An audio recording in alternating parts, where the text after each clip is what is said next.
ತೂಗುವೆ ರಂಗನ ತೂಗುವೆ ಕೃಷ್ಣನ ಈ ಹಾಡನ್ನು ಗುನುಗುತ್ತಿದ್ದಳು ಅರವಿಂದ. ಅಷ್ಟರಲ್ಲಿ ಅರವಿಂದ, ಅರವಿಂದ, ನಿನ್ನ ಮಗ ನನ್ನ ಮಗನಿಗೆ ಬರ್ಲಲ್ಲಿ ಪೆಟ್ಟು ಕೊಟ್ಟು ಓಡಿ ಬಂದಿದ್ದಾನೆ ನೋಡು. ಅದೇನಂತ ಹೆತ್ತಿಯೋ ಏನೋ, ಊರಿನ ಯಾವ ಮಕ್ಕಳ ಅಂಡು ಇವನ ಪೆಟ್ಟು ತಿನ್ನದೇ ಉಳಿದಿಲ್ವೇನೋ. ಥೋ, ಅದೇನಂತ ಮಾತಾಡ್ತೀಯ ಗಂಗಕ್ಕ? ಏನು ಅಂದ್ರೆ ಸರಳವಾದ ಕನ್ನಡ ಭಾಷೆಯಲ್ಲೇ ಹೇಳಿದ್ದು. ನಿನ್ನ ಗಂಡ ನಾಗಭೂಷಣ ಮೊನ್ನೆ ನಮ್ಮ ಮನೆಗೆ ಬಂದಾಗ ಹೇಳಿ ಹೋಗಿದ್ದ. ಪೇಟೆಯಲ್ಲಿ ಹೊಸದಾಗಿ ಬಂದಿರೋ ಕೇಶವ ಭಾಗವತರ ಹತ್ತಿರ ನಿನ್ನ ಮಗನಿಗೆ ಸಂಗೀತ ಕಲಿಯೋಕೆ ಕಳಿಸು, ಅವನ ಸ್ವರ ಚೆನ್ನಾಗಿದೆ, ಒಳ್ಳೆ ಭವಿಷ್ಯ ಇದೆ ಅಂತ. ಅದನ್ನ ನಿನ್ನ ಮಗನ ಹತ್ರ ಹೇಳ್ಕೊಂಡಿದ್ದಾನೆ. ಅದಕ್ಕೆ ಹೊಟ್ಟೆ ಊರಿಗೆ ಹೊಡೆದು ಓಡಿ ಬಂದಿದ್ದಾನೆ ನೋಡು. ಈಗಲೇ ವಿಚಾರಿಸು ಅವನಿಗೆ. ಎಲ್ಲಿ ಹೋಗಿದ್ದಾನೋ ಏನೋ, ಯಾಕೆ ಹೀಗೆಲ್ಲ ಮಾಡ್ತಾನೋ? ತಡಿ ಕರೀತೀನಿ. ರಾಘವೇಂದ್ರ, ಬಾರೋ ಇಲ್ಲಿ. ಜಗಲಿಯ ಬೆಂಚಡಿ ಅಡಗಿಕೊಂಡಿದ್ದವನು ಬೆದರಿ ಹೊರಬಂದ. ಸಿಟ್ಟಿನಿಂದ ಅರವಿಂದ ಅವನ ಕಿವಿ ಹಿಂಡಿ, ಯಾಕೋ ನನ್ನ ಹೊಟ್ಟೆ ಉರಿಸ್ತೀಯ? ಎಲ್ಲರೂ ನಿನ್ನ ಬಗ್ಗೆ ಬರೀ ದೂರನ್ನೇ ತರೋ ಹಾಗೆ ಮಾಡ್ತೀಯಲ್ಲ. ಯಾಕೆ ಗಂಗಕ್ಕನ ಮಗ ಅಶೋಕನಿಗೆ ಹೊಡೆದಿದ್ದು? ರಾಘು ಮುಖ ಚೂಪು ಮಾಡಿಕೊಂಡು, ನಾನೇನು ಅವನಿಗೆ ಹೊಡೆದಿರ್ಲಿಲ್ಲ, ಅವನೇ ನನ್ನ ಕೆಣಕಿದ್ದು. ನಾನು ಸಂಗೀತ ಕಲ್ತು ಬಂದು ರೇಣುಕನ್ನ ನನ್ನ ಪಕ್ಕನೇ ಕೂರೋ ಹಾಗೆ ಮಾಡ್ತೀನಿ. ಒಂದು ಕವನ ಬರೆದು ರಾಗ ಹಾಕಿ ಹಾಡು ಹೇಳ್ತೀನಿ ಅಂದ. ಅದಕ್ಕೆ ಸಿಟ್ಟು ಬಂತು. ಸುನೀತಾ ಟೀಚರ್ ಬರ್ಲು ಇಟ್ಟಿದ್ರು, ಅದರಲ್ಲೇ ಹೊಡೆದೆ ಅಂದ. ಅವಳು ಅವನ ಪಕ್ಕ ಕೂತ್ರೆ ನಿಂಗೇನ್ ತೊಂದ್ರೆ? ಅವಳು ಆಗಾಗ ಪೂರಿ ಉಂಡೆ, ಬನ್ಸ್, ಚಿಕ್ಕಿ ಏನಾದ್ರೂ ತರ್ತಾ ಇರ್ತಾಳೆ. ಚೆನ್ನಾಗಿರುತ್ತೆ, ನಂಗೂ ಕೊಡ್ತಾಳೆ. ಅದೇ ಅಶೋಕಂಗೆ ಕಣ್ಣುರಿ.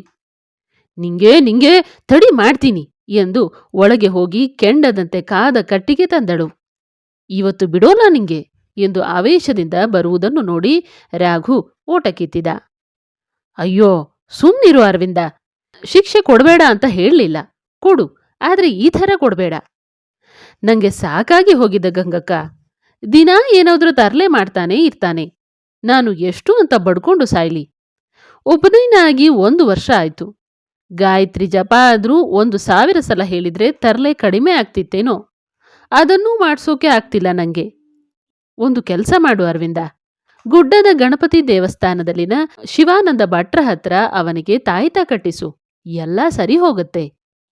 ಏನೋಪ್ಪ, ಅದೊಂದು ಮಾಡಿ ನೋಡ್ಬೇಕು ಅಷ್ಟೇ. ಸಂಜೆ ದೀಪ ಹಚ್ಚಿ ಸ್ವಲ್ಪ ತಣ್ಣಗಾಗಿ ಕೂತಿದ್ದಳು ಅರವಿಂದ. ಅತ್ತ ರೇಡಿಯೋದಲ್ಲಿ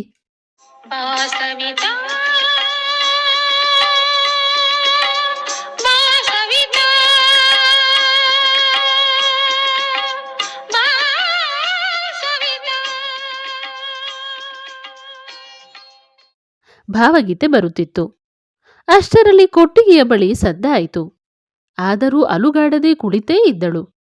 ಕಳ್ಳ ಹೆಜ್ಜೆ ಇಟ್ಟು ರಾಘು ಅಮ್ಮನ ಹತ್ತಿರ ಬಂದು ಕುಳಿತ. ನಿಧಾನವಾಗಿ ಅವಳ ತೊಡೆಯ ಮೇಲೆ ತಲೆ ಇಳಿಸಿದ. ಅರವಿಂದ ತಲೆ ನೇವರಿಸತೊಡಗಿದಳು. ಅವನು ಹಗುರಾದ. ಅಮ್ಮ, ನಾಳೆ ನನ್ನ ಶಾಲೆಗೆ ಬಾರೆ. ಯಾಕೆ? ಆ ಅಕ್ಕಸಾಲಿ ಪ್ರಭಾಕರನ್ ಮಗ ನಟರಾಜ ಇದ್ದಾನಲ್ಲ, ಅವನು ನಂಗೆ ಆಟಕ್ಕೆ ಸೇರಿಸ್ಕೊಳ್ಳೋದೇ ಇಲ್ಲ. ಶುಭ, ಪ್ರತಿಮಾ, ಸುರೇಶ, ರಮೇಶ, ಸುಧಾ, ಲತಾ, ದಿನೇಶ, ನಮ್ಮದು 8 ಜನದ್ದು ಗ್ರೂಪು. ಅದಕ್ಕೆ ಪವನ್ ಅಂತ ಹೆಸರು ಇಟ್ಟಿದ್ದೀನಿ. ನಿನ್ನ ಸೇರಿಸ್ಕೊಳ್ಳಲ್ಲ, ಸೇರಿಸಿದ್ರೆ 9 ಆಗತ್ತೆ ಅಂದ. ನೋಡಮ್ಮ ಹೇಗೆ ಹೇಳ್ತಾನೆ. ರೇಣುಕಾನ್ನು ಕರ್ಕೊಂಡ್ ಬರ್ತೀನಿ, 10 ಜನ ಆಗತ್ತೆ. ಆಗ ಪವನ್ ಹೆಸರು ತೆಗೆದು 1 ತೊಲ ಅಂತ ಇಡಬಹುದು ಅನ್ನು ಅಂದಳು ವ್ಯಂಗ್ಯವಾಗಿ. ನಂತರ ತಲೆ ಚಚ್ಚಿಕೊಳ್ಳುತ್ತಾ, ಅಯ್ಯೋ, ನಂಗೂ ಏನೋ ಆಗಿದೆ. ವಿವೇಕಾನಂದರ ಥರ ಬುದ್ಧಿವಂತ ಮಗ ಹುಟ್ಟುತ್ತಾನೆ ಅಂದ್ಕೊಂಡೆ. ಆ ಭಾಗ್ಯ ನಂಗೆಲ್ಲಿ?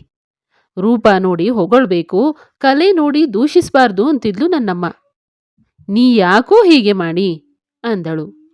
ಅವನದೇ ಆಲೋಚನೆಯಲ್ಲಿ ಇದ್ದ ರಾಘು, 1 ತೊಲ ಅಂದ್ರೆ ಏನಮ್ಮ ಅಂದ. ಅವಳ ಸಿಟ್ಟು ನೆತ್ತಿಗೇರಿತು. ಗಂಗಕ್ಕ ಹೇಳಿದ ಹಾಗೆ ತಾಯ್ತ ನಿಂಗಲ್ಲ, ನಾನೇ ಕಟ್ಟಿಸ್ಕೊಂಡು ಬರ್ತೀನಿ ನಾಳೆ. ತೊಡೆಯ ಮೇಲಿದ್ದ ಅವನ ತಲೆಯನ್ನು ನೆಲಕ್ಕೆ ಜಾರಿಸಿ, ನಿನ್ನ ಬಯ್ಯೋದೇ ನನ್ನ ಮಂಜುಳಗಾನ ಆಗ್ಬಿಟ್ಟಿದೆ ಎಂದು ಗುಣಗುತ್ತಾ ರಭಸದಿ ಒಳ ನಡೆದಳು. ಸಿಟ್ಟು ಬರುವ ಅಂಥದ್ದು ನಾನು ಏನು ಕೇಳಿದೆ? ಗ್ರೂಪ್ ಹೆಸರು ಹೇಳಿದ್ದು ಅಮ್ಮನೇ ಅಲ್ವಾ ಎಂದು ಆಳವಾದ ಆಲೋಚನೆಯಲ್ಲಿ ತೊಡಗಿದ ರಾಘವೇಂದ್ರ. ಮಂಗಳ.